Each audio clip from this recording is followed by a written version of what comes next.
Numb hands on the bike, it's not just annoying, it could be wrecking your nerves.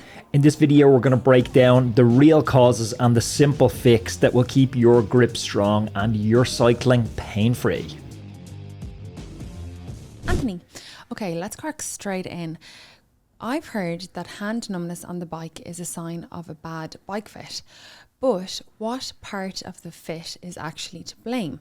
Is it my handlebar position, my saddle height, or something else? I don't think I can spend on a bike fit at the moment, so any advice would be amazing. That's a really good question, and it's a very common question, and any of us that have ridden for long enough will have experienced, especially if you've delved into the fascinating, grim world of ultracycling. You'll have experienced that pain in your hands. Now, I've interviewed quite a few bike fit specialists and physios, so I've tried to aggregate the best of the information I've got from them in answering this. The most common problem that causes it seems to be a compression of the ulnar and median nerve. So that's constant pressure on the nerves in the front of your palm from gripping the bars too tightly or for too long, especially when you're in the drops, it seems to happen. You can vary your hand position frequently to stop this. You could use a padded glove or thicker bar tape or double wrap your bar tape. A lot of the riders racing Roubaix will double tape their bar tape. Handlebar designs have got more creative in the past few years, so you could use like an ergonomically designed handlebar and just ensure your wrists aren't bent at a crazy angle. You see some riders, especially on the club run, like I'm just kind of nosy and observing, and people have their wrists bent at very extreme angles, and that puts a lot of pressure on that ulnar nerve that we're talking about. But in general, poor hand and handlebar position is going to be the cause. So secondly, I think you should look at that handlebar position, because bars that are too low, too far forward, or incorrectly rotated, they're going to place excessive weight on that nerve, and that's going to cause that problem. So to fix that, you could raise your handlebars a little bit more, you could shorten the stem, you could rotate your handlebars to a more of a neutral wrist position so you don't have that extreme bend. Or he said in his question that he doesn't have money for a professional bike fit, but that will take all the guessing out of it. You can make a change, but only make one change at a time, and then observe it, and then come back and actually write down in your little diary, your training peaks, how did I feel? And try that maybe a couple of times before you come back, undo that change, make a different change. Don't change like 15 things at once, because then you won't know what worked and what didn't. Another one that could be causing it is, again, based on the same thing, just overreaching, but it could be because the frame is too long. You're stretched out too far, so your hands are putting excessive weight on them again. So to fix that, you could use a shorter stem. You could adjust the saddle forward in the fore and aft position by sliding it a little bit forward. Or look, it could be as simple as you've really poor technique and you're gripping the bars like white knuckling it, like a deck grip, like you see a lot of newbies doing on descents. Lastly, it could be a shock absorption issue. He doesn't say if he's riding road or if he's riding gravel. But if you're riding gravel or if you're riding a lot of cobbles and there's vibrations coming through the road surface, that can start to really clatter you. Like, you know, most people probably haven't raced on cobbles, but if you race on cobbles, you're pretty beat up the next day. That's because the surface is so bad. So you could consider adding in like a suspension stem. Specialized are playing around with that at the moment. You could use a carbon handlebar to absorb some of that. Or you could just go with wider tires or get your tire pressure a little bit more dialed.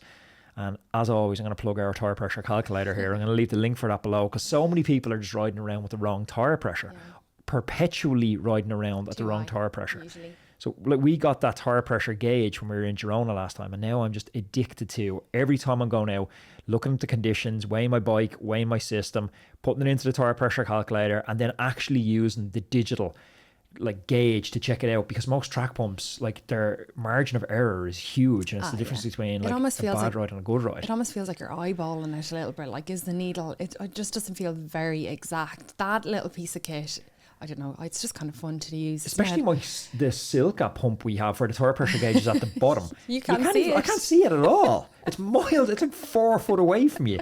You need laser eye surgery to see it. Yeah, you can't see. You're like, what does that say? I love that pump as well.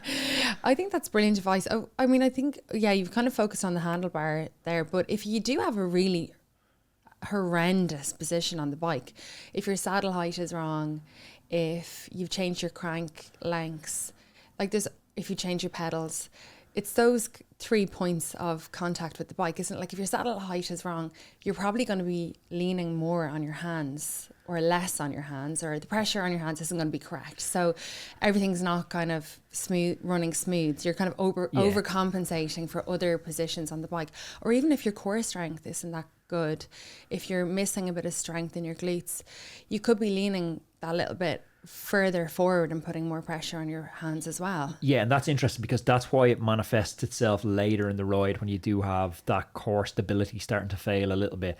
So you're not holding yourself up as much as you should. So you're just plowing that pressure straight down through those nerves in the wrist. Yeah. And you know, you can compress those nerves in the wrist to the point that they don't come back. Some ultracyclists have totally lost feeling in their hand forever. Yeah, I certainly, I do get numb hands, but more so when I haven't been on the bike for a long time. I go back on the bike and I get that like little bit of numbness. My fingers are feeling, I'm like, are these my fingers? They feel like sausages here. Two of our friends rode a couple of years ago to race around Ireland on tandem, Peter Ryan and Sean Hassey. And Haas was a bike mechanic at the time, and he couldn't use his fingers afterwards for a long time. Wow. I think they had to move him into sales. No better man. I actually think that that's such an interesting question. I think it's something that a lot of people deal with. I do think it's kind of complicated. So if you have a birthday or Get a bike fit. something coming up, ask for a bike fit. Okay, next question. I'm training for a multi-day stage race and I've struggled with fueling properly for back-to-back hard race days. On day 1, I feel great, but by day 2 or 3, my stomach is in bits. I'm bloated, cramping, and sometimes even struggle to get food down. I know I need to keep my carb intake high to stay competitive, but I think I might be overloading my gut. How can I optimize my carbohydrate intake to fuel well without causing GI distress? Are there specific carb sources, timing strategies, or gut training methods I should be using? Yeah, I think you could definitely give them a couple of pointers here. Glucose and fructose combinations, they improve absorption and they've typically been a little bit easier on the gut. So you could aim for something like a 1-to-1 ratio of the two. Products like Morton, Precision Fuel, SIS, Beta Fuel, or Enervit, they use this blend, and anecdotally, I found them a little bit easier on the stomach when they have that blend, but the data also says that most people find them a little bit easier as well. Rotating between liquid carbohydrates, gels, and real food like rice cakes, bananas, white bread with honey, this really helps an awful lot as well. After the race, we're running into something called a glycogen reuptake window. So our body is more sensitive at taking back on glycogen straight after the race. So you want it in that period, although it's sensitive at taking in any type of glycogen after the race. If you have GI issues, you want to focus on low fiber, low fat options immediately after the race. You're looking at white rice, white bread, plain pasta. What's that? The brand we use here is Ambrosia for like rice pudding. Yeah. Anything like that. Recovery shakes, they're going to be quite good. And avoid heavy fibrous foods like beans, raw vegetables, or high fat meals. Avoid all them till later in the day. Timing also matters. So when you eat matters. So he's aiming for his, what did he say, 80 to 100 grams during the race. If your gut can handle that, go for it, but you need to be practicing that in training in advance. You can't, and this is difficult because it is quite expensive. You know, what's a Morton gel's €3.50 or something, so it can start to get expensive. But if you don't do it in training, you can't just come to it on race day and expect that it's going to work. Within 30 minutes post stage, we talked about that glycogen reuptake window, but then the evening meal in a stage race is also really important. So you're looking at calculating your carb intake based on the intensity and severity of the stage race, but you're probably looking at somewhere like north of 150 grams of carbohydrates if it's any sort of stage race in the evening, and you know, honestly, maybe up as much as 300 grams. And the breakfast before the stage is again another, and we have actually need to make an evening meal calculator, but I've also already created a what's for breakfast calculators. You can put in the type of ride you're doing, the intensity, the duration, and then it'll calculate and tell you exactly how many grams of carbohydrates you need for that ride. I'm going to keep adding resources into that totally free roadman toolkit that we're going to keep throwing resources into to help people that are with questions like this. So if anyone has suggestions of stuff they're struggling with to throw in, let us know and we'll keep adding them in. There is some supplements actually that I haven't played around with these because I haven't had these sort of absorption issues.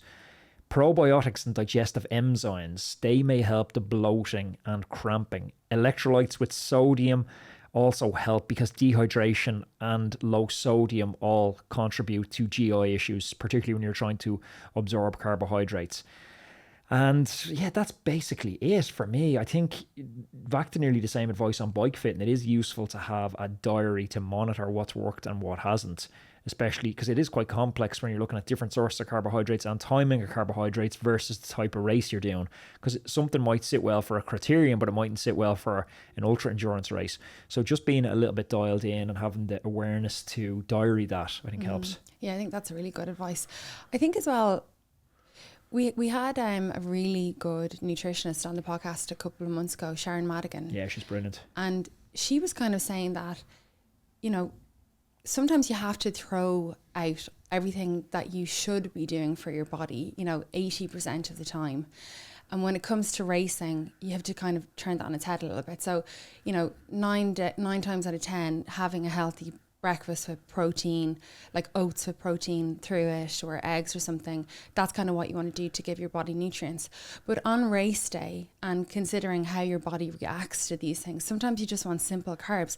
Your body might actually do better with something like Cocoa Pops, which has very little nutritional value, but your body might actually be able to absorb that and use that better on race day. Yeah, it's a good idea. Actually, I forgot she said that. Yeah, so you do kind of need to, not like obviously throw your health out with the bath water, but just for around race time, kind of change your thinking about what you're putting in your body. But it's also like to double on that point, because I can recall parts of that conversation now, and something that really surprised me, because that recommendation for me is you're saying, yeah, okay, I'm going to put my health over here on a shelf and I'm not going to focus on it. I'm going to focus on performance for today. But she went on to elaborate on that and said that actually the most detrimental thing you can do for your health during exercise is to be under-fueled in terms of carbohydrates, because that has severe implications for your gut microbiome and knock-on effects on immunity levels. So it might on the surface level seem like you're compromising your health, but you're actually not by making an inferior dietary choice. Exactly. Like they always say before a big race or a big event, try and have even simpler forms of protein that you can break down. So don't have a steak. It takes way longer for your body to break down red meat than it does chicken or turkey. So that's kind of one thing, that you don't want to overload your body with things that are very, very difficult to break down as well. So yeah, look, again, similar as to the other question, it's also personal, isn't it? And you really do just have to play around with it and make note of what works and what doesn't. Roadman, whether you're a weekend warrior or a world tour rider, the right tools can make all the difference. Enter 4i's Precision 3 Plus Power Meter, the latest innovation from 4i, designed to help you reach peak performance. The Precision 3 Plus Power Meter is a compact yet powerful unit. It weighs just 9 grams and it's packed with features that set it apart, including integration with Apple's Find My network, giving you the peace of mind by letting you track your power meter wherever it is. Plus, you've got up to 800 hours of battery life. We all know that accuracy is key, and 4i's delivers a groundbreaking plus or minus 1% accuracy thanks to their unique 3D strain gauge technology. For those seeking even more data, the Precision 3 Plus Pro Power Meter offers dual-sided power meter metrics, giving you detailed insights into pedaling efficiency, torque effectiveness, and left-right balance.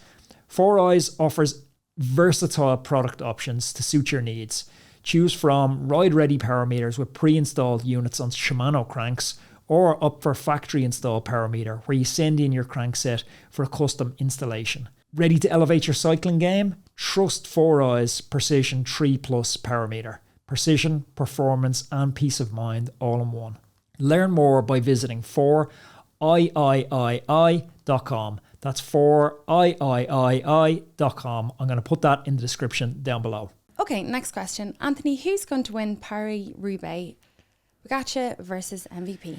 Yeah, just got announced that Pogačar is doing Paris-Roubaix, none of us really expected Pogacar to do Paris-Roubaix until we seen that footage of him about 2-3 weeks ago on Ardennes Forest, I think it was, or Carrefour de Labre, training on the cobbles, and everyone was like, what's Pogacar doing in Roubaix? And it sort of started this circus of, will he ride, will he not? I thought he was just teasing everyone, but apparently he is. He's going to ride Roubaix, so we're going to have Pogacar versus Mathieu van der Poel. Round two. Yeah, part 2. We had the showdown in Milan-San Remo, which was like, we were glued to the TV. It was like a battle for the ages. It was so amazing watching somebody hang on to Pogacar, wasn't it? And I mean, who would be favoured here between MVP and Poggy for Roubaix? Look, considering the, you know, how tough it is, the cobbles, the climbs, all of that kind of stuff. It's MVP again. There's no climbs of note really for Roubaix, so it's got to be full on MVP. Because Poggy he needs the really long steep climbs, doesn't he, to kind of drop the other guys. Yeah, Flanders and stuff is more interesting for Poggy because you have those little bergs where he can potentially make separation, but Roubaix just been pan flat, hard racing, cobbles, exposed roads, wind. Van der Poel, previous winner, cyclocross skills. It's made for Van der Poel, but you just can't write Pogacar off. Yeah, I know, he's epic. Oh, I can't wait. Okay, next question. Anthony, I recently picked up an ASOS jersey that fits like a dream, but my go-to bibs are Rafa Pro Team. Is this a style crime, or does performance trump brand loyalty? Will the hardcore style police call me out for mixing premium brands, or is this an overblown rule that only the most snobby cafe riders care about? Basically, what's the etiquette here, and where do we draw the line between looking dialed and looking like I just threw on whatever was clean? I think you're the style police in this house, so what do you think? I don't know. I mean, I think that mixing, I certainly mix brands all of the time. Yeah, we were kind of chatting about this off air. I think obviously performance is better. If you need to be comfortable on the bike, not getting saddle sores, and, you know, going out and confident that nothing's going to be hurting you when you're out there. But I do think that looking good on the bike does give you a little bit of a pep in your step and a little bit more motivation to go out. We've been chatting about this a lot here. Anthony still thinks that I look like an awful Fred when I go out on the bike.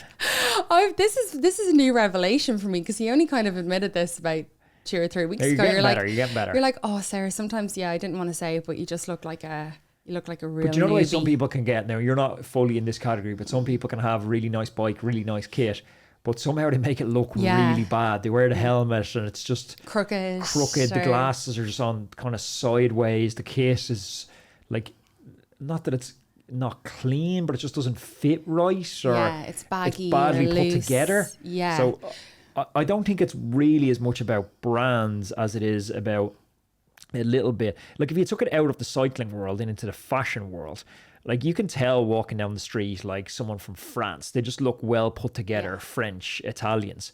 Someone from Newcastle probably looks a bit sloppy. Not to pick on the Newcastle God, people. we're going to get loads of hate here for this. But you know what I mean? The stereotype on it is like Italy. It's like, oh yeah, they're well put together. they look It's the same with cyclists. Some of them just look well put together. I don't think there's a brand loyalty. You don't need to wear all the same brands, but some riders definitely know how to mix and match the brand so it looks cool. Yeah, I think if you're going to put on an ASOS jersey that's a luminous yellow and then put it on with a really kind of muted brown gilet or something, like try keep the tones all together. High-vis is horrible. That was just an example. No, just in general, the high-vis anything. is horrible, isn't it? Yeah. I know it's like safe and we're meant to all be wearing high-vis, but it's horrible. Yeah, it isn't great. I think mix. As I said, I mix different brands all of the time, but I just try and get it so it looks a little bit coherent and not completely And out sometimes there. you succeed. And Anthony, I've now started asking Anthony, is this okay? What does this look good? You have a couple of bugbears that I do, like length of zip, gilet not matching the jacket, glove colour, socks over the leggings. Oh, socks over the leggings is gone. I'm trying to bring it back. I'm trying to bring that back. I think that looks so cool. I love the socks over the leggings look. Okay, next question. All right, Anthony, I need an honest answer. Does putting a kickstand on a road bike make me a complete cycling outcast? I get that the pros don't use them, and yeah, I know they add a bit of weight, but is it really that bad? I'm sick of awkwardly leaning my bike against walls or finding a safe spot at the cafe. Would adding a kickstand be a practical genius move, or is it the ultimate roadie faux pas? Am I about to be excommunicated from my club if I bolt one on? Yes, you will. I don't think you'd be excommunicated from the club. I don't think that'll happen first. I think you'll die on the descent first. You'll be going around a corner and the kickstand will open up at like 70k an hour and you'll be catapulted over the handlebars. I don't think that can happen with the way they're fitted. Like that it can't just open because the way you'd have to be reversing for it to open. If you were railing a corner, imagine Pidcock railing a descent with a kickstand on and it just opened. No, kickstands don't work on road bikes at all. Carbon fibre is strong, but it's not designed to handle clamping pressures, or to, you know, in areas like chain stays, seat stays, anything like that. Like it's strong and it's robust and it's you know, horizontally stiff, vertically compliant, all those things. But clamping pressures are a no. I just think also it's super dangerous. Also, like it's so weird that you can't just lean your bike against the wall. It's so less obstructive than taking up the whole sidewalk with your poxy stand and your bike in the middle of the way. This has to be one of the most random questions that we've received in so far. It's absolutely gas. God, that one should be in. Let me go straight to watch the good lads. Are the good lads putting a kickstand on Maybe their they bike? are. Maybe they are. They're not. Okay, moving on to the next question. Road men, I'm going to date myself here, but I've been riding the bike for almost 20 years. And in that time, I've cycled through every cycling apparel brand out there. And I kept swapping out different apparel brands each season until I found Le Col. There's something really different about Le Col. And as soon as you slip into the gear, you notice it feels different. It feels better. I've had the pleasure of chatting with Yanto Barker on the podcast. He's the Le Col founder. And his dedication to crafting the fastest, most refined cycling apparel out there, it's nothing short of inspiring.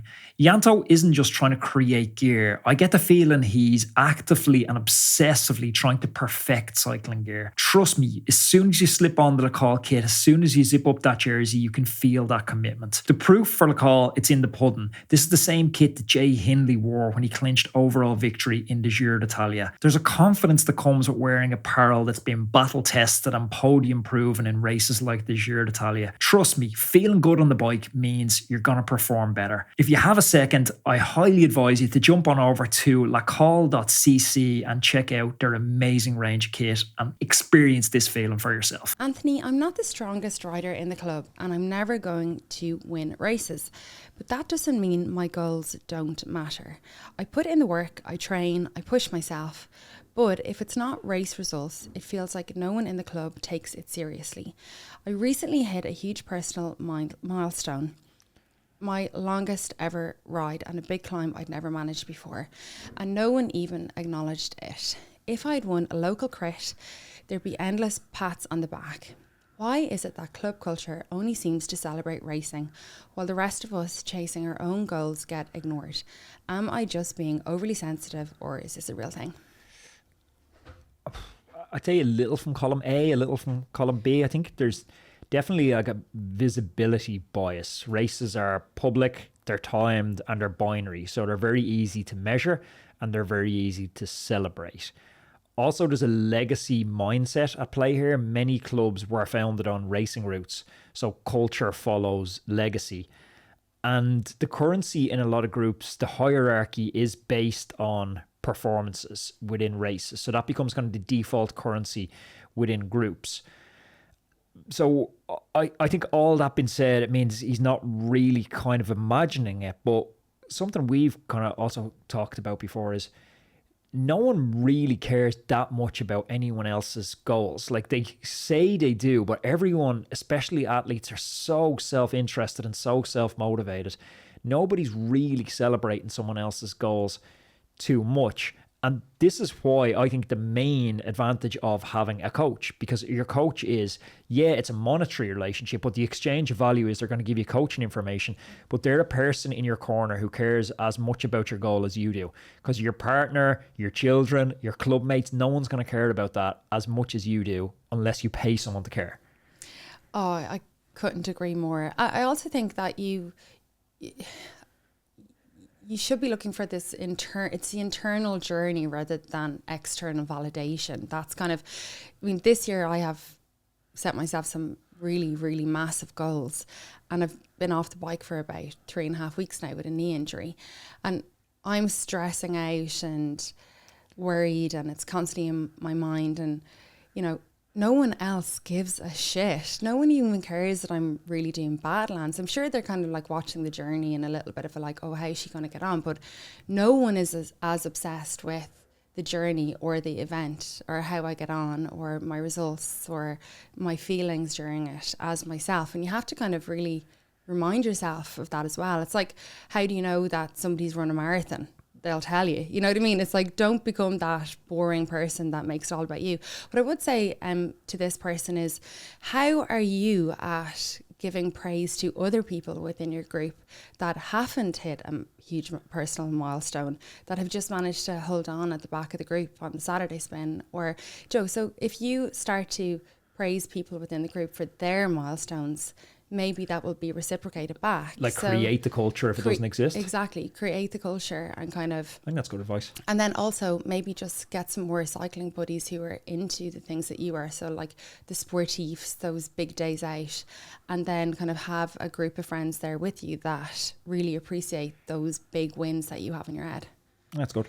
Okay, next question. Roadman, a brief interruption. Summer is coming, and let's be honest, we all want to be out on the roads riding our bikes, and Rouvy gets that. That's why they've built in smart benefits to make sure you're only paying for indoor training when you're actually riding indoors. A common sense company.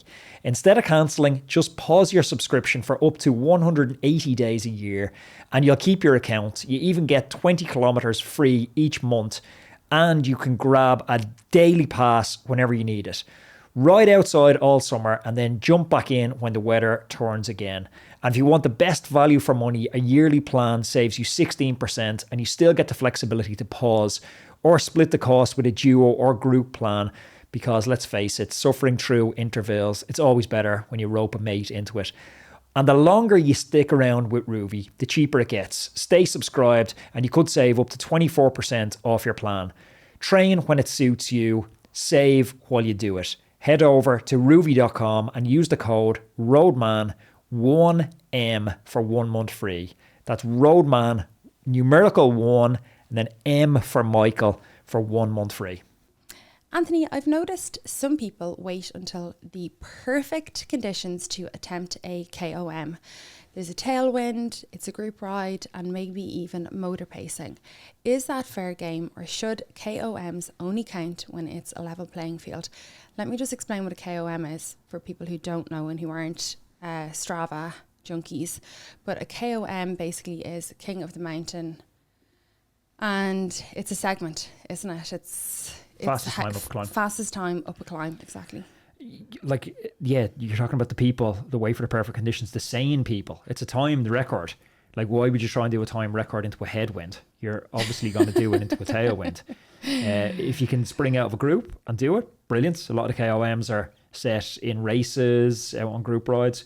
Brilliant. Motor pacing, it's not allowed. It's against the STRAVA rules, so that gets flagged. So, yeah, I think... But how would that get flagged? I mean, no one... How would anybody know if you're getting motor paced? Power to speed ratio, Strava's algorithm be flag it. Really? Yeah, because they'll go like, you're doing 45k an hour, 200 watts. How's that possible? But if so, and so somebody like let's say, right, I want to do a QOM, which is Queen of the Mountain, on our local climb, and I asked you and Daniel and Sean McKenna and a few of the really strong guys to ride in a group with me and lead me up it. Is that not the same? Is that the same as motor pacing, or is it totally different? No, because a motor has to stay obvious. Like it's I know, but you guys are literally probably twice as strong as me, so therefore I'm getting the draft event. Your whole day. So the motor pacings really only comes in at speeds above what you could typically ride at. Like, so if you have, like, Strava's algorithm's getting better at catching cheaters, and that's essentially what you're talking about here, catching people who are cheating. Being in a group is not cheating in cycling. You're allowed to be in a group. But if being on the back of a car is cheating in cycling. So they have an algorithm that differentiates power patterns, speed patterns, torque patterns based off being on the back of a car and being on the back of a bunch, because they know roughly what speed bunches travel. They also have the data from people that were in the group with you that day. Yeah. So it's quite smart at catching them. Do you think morally then I could go try get a KOM with a bunch of men who can help me get up that climb a lot quicker? And do you think that that's... Well, it's okay not morally. It's like Strava has a set of rules. So like if you want to impose, or someone else wants to impose their own morality on Strava's set of rules, they can. But Strava has a clear set of rules on stuff you can do and stuff you can't do if you're going to take a KOM or a QOM. What do you think? Like, yeah, if you're in a group, go for it. Yeah. Okay, next question. Anthony, how much does rotor size really matter with disc brakes? Should I be running 160 millimeter front and rear, or is 140 millimeter rotor just as good for road riding? And again, for newbies, explain what a rotor is, Ant. Can you explain what it is? Yeah, it's the... There's a couple of components in your brakes, and the rotor is the big disc. Yeah, it's the disc. disc. It's the big disc. A lot of people don't know what that is. You're getting good. Yeah, so 160 mil is the size of the disc, or 140 mil is the size of the disc. The rotor size definitely makes a difference, because it refers to the surface area that's grabbing onto. So a bigger rotor is going to have more leverage, stronger braking. 160 mil rotor, it gives noticeably more stopping power and heat dissipation than 140 mil rotor, especially on long descents or in wet conditions. Do you remember we went to Colombia and we descended Alto de Letras, the 80 kilometer long climb? You're descending for, 2 hours going downhill. If you're on the brakes a lot, your rims start to get super hot. We were on rim brakes back then. But now you move that to rotors. If it's 140 mil, you've less surface area to heat up. So the whole thing heats up faster than if you have 160 mil. So if you're in an area like that, it really matters. So one of those things that rotors affect is that heat management. Like, larger rotors are going to deal with that heat build up better, which reduces brake fade on long and technical descents. Modulation also changes. Bigger rotors tend to have smoother modulation. That's just like more control over the braking force, especially when they're up front, because that's where most of your hard braking happens. I'd say for general roadies, if you're not going down crazy Alto de Letras descents, 140 mil front and rear is totally fine. And that's rotors, because there's a weight consideration on the bike, is it? Or is it just aesthetically, or why would you not have 160? Yeah.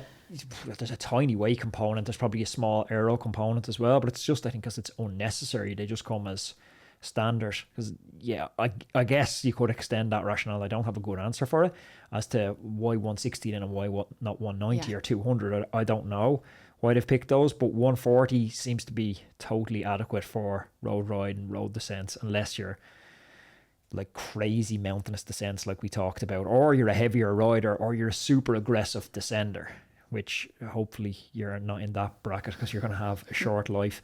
You can go different front and back. Like, you could put 160 mil up front and 140 on the back. That's a good balance for good stopping power. But why would you have 140 on the back? Because surely you're using your rear brakes more than your front brakes. No, your front brake does way more stopping. Oh, does it? Yeah. Okay. Like, I don't know the percentage, but I would say 70 or 80% of your stopping power is the front. Coming through your front. Okay. And then if you want to go front and rear, you're looking at long alpine descents or off-roading. Yeah. Geez, that descent off Alto de Letras, like, we stopped in the middle, had a lunch. It was insane. I stopped in the middle going up as well and had lunch. I didn't stop at all because I knew if I did stop, I would never get on the bike ever again. I catch you on that. No. Anthony, you were like giving it all. I started climbing probably about 3 hours before you. And you're like, oh, I'll catch her at like the third village up or something. And sure, I was at the top. For lunch, no? No, I was at the top waiting for you, freezing. That was one of the hardest days of my life. Roman, thank you for tuning in to another episode of Rider Support. There's another podcast up here which you are going to love. Also, please take a second to click on the link down below in the description, and that's going to take you to our Roadman community where we have that free toolkit with all our resources, including the What's for Breakfast calculator we talked about, tire pressure calculator, loads more stuff. The link to join that is just down below, and also subscribe to the channel, and we'll talk to you next day.